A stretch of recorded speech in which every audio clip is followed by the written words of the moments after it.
बिस्मिल्लाहिर्रहमानिर्रहीम। शुरू करता हूँ मैं अल्लाह के नाम से जो बेहद मेहरबान और नहायत रहम करने वाला है। आज का मौजू हमारा है पार्किंसन डिजीज़। अभी कुछ ही से पहले मेरे पास एक मरीज़ दाखिल हुए कमरे में जो अधेड़ उम्र थे, और ये कि उनका हाथ कांप रहा था, एक हाथ में स्लो ट्रेमर थे, और स्लो ट्रेमर के साथ साथ उनकी थोड़ा सा झुका भी था। उनकी जो ट्रंक है या जो उनका वो है अपना जिस्म झुका हुआ था, और झुके हुए के साथ साथ उनके जो पाँव थे तो पाँव बिल्कुल ही स्लो मोशन में हो रहे थे और घिसटा घिसटा के चल रहे थे, और शॉर्ट स्टेप यानी कि शॉर्ट स्टेप छोटे छोटे कदम, पाँव घिसटा करके चलना। और जब उन्होंने मेरी तरफ हाथ बढ़ाया तो हाथ बिल्कुल स्लो मोशन में उन्होंने बढ़ाया। तो ये जो स्लो मोशन है, ट्रेमर है, और ये कि जिस्म का झुकना है, ये सब अलामतें जो मैंने आपको बताई हैं एक टिपिकल पिक्चर होती है पार्किंसन डिजीज़ के पेशेंट की। ये डिज़ीज़ अक्सर व बेशतर जो है तो ट्रेमर से शुरू होती है। ये ट्रेमर जो है तो क्या होती है कि ये हाथ से शुरू होती है। ये अक्सर बेशतर काफ़ी अरसे तक एक हाथ में रहती है, और हाथ में रहने के बाद ये फिर दूसरे हाथ में भी आ जाती है। अच्छा, इनका जो फेस है, फेस मास्क लाइक हो जाता है, यानी एक्सप्रेशन लेस फेस, इस तरीके से ये देख रहे होते हैं। क्यों? चूँकि इनकी बॉडी में स्लोनेस आ जाती है, तो स्लोनेस का असर फेस पर भी पड़ता है, और स्लोनेस का असर पूरी बॉडी पर पड़ता है। जैसे मैंने आपको बताया था कि हाथ बढ़ा रहा है तो बिल्कुल ही स्लो स्लो हाथ बढ़ा रहा है।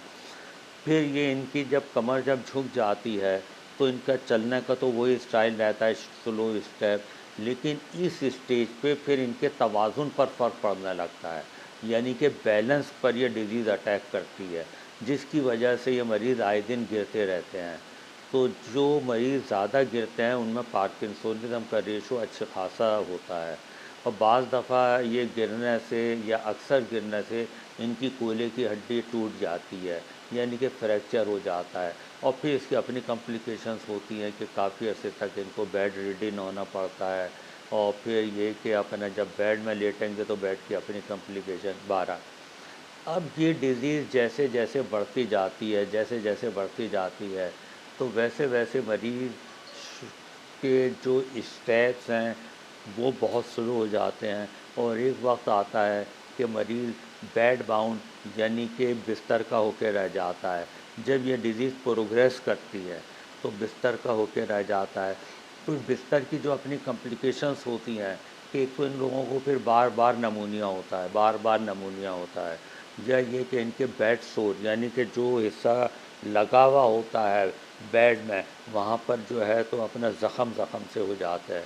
तो इसीलिए जब इन पेशेंट को है तो बार बार आपको करवट दिलानी है, या फिर एयर मैट्रेस आता है जो कि एयर उसमें भरी हुई होती है, बुलबुले जैसे होते हैं, उसमें से हवा लगती रहती है, ये बहुत ज़रूरी है। अच्छा देखें, जहाँ तक कि इनका ट्रीटमेंट का ताल्लुक़ है तो इनके देखें दो ट्रीटमेंट होते हैं। एक तो जनरल मैनेजमेंट। जनरल मैनेजमेंट में क्या है कि आपको इनका हौसला बढ़ाना है। एक तो उनका हौसला इस तरीके से बढ़ाएं, क्योंकि जब पुरानी डिज़ीज़ हो जाती है तो फिर एक आदमी जो है तो क्या होता है कि डिप्रेशन में जाता है कि कहाँ तो उसने इतनी भरपूर ज़िंदगी गुजारी होती है और कहाँ वो अब एक बैठ कर रह गया। तो उसको बाहर ले जाना चाहिए वक्तन फ़वक्तन। उसकी दुनिया सिर्फ एक कमरा नहीं होना चाहिए। वो जब बाहर जाएगा तो कहता है ना, खोल आँख, ज़मीं देख, फलक देख, फ़िज़ा देख, मशरिक़ से उभरते हुए सूरज को ज़रा देख। जब ये जाता है तो इसके दिमाग में वसअत पैदा होती है, ये अपने आप को बीमार कम समझता है। ये भी बीमारी के ट्रीटमेंट का एक हिस्सा है। फिर इसके अलावा ये है कि इनको आप घर में खूब चलाएं। इनका चलना बहुत ज़रूरी है, लेकिन कोई आदमी इनके साथ हो। कोई अटेंडेंट नहीं होगा तो फिर ये गिरने का अमल बढ़ेगा, तो ये तो ख़तरा हमें मोल लेना नहीं है। अब जहाँ तक कि देखें ड्रग का ताल्लुक़ है तो कई तरह के ड्रग है, लेकिन पूरी दुनिया में जो सबसे मशहूर ड्रग है वो कार्बिडोपा लीवोडोपा है। ये क्या करता है कि ये आदमी के ट्रेमर को बहुत कम कर देता है, ये आदमी की चाल को बहुत बेहतर कर देता है।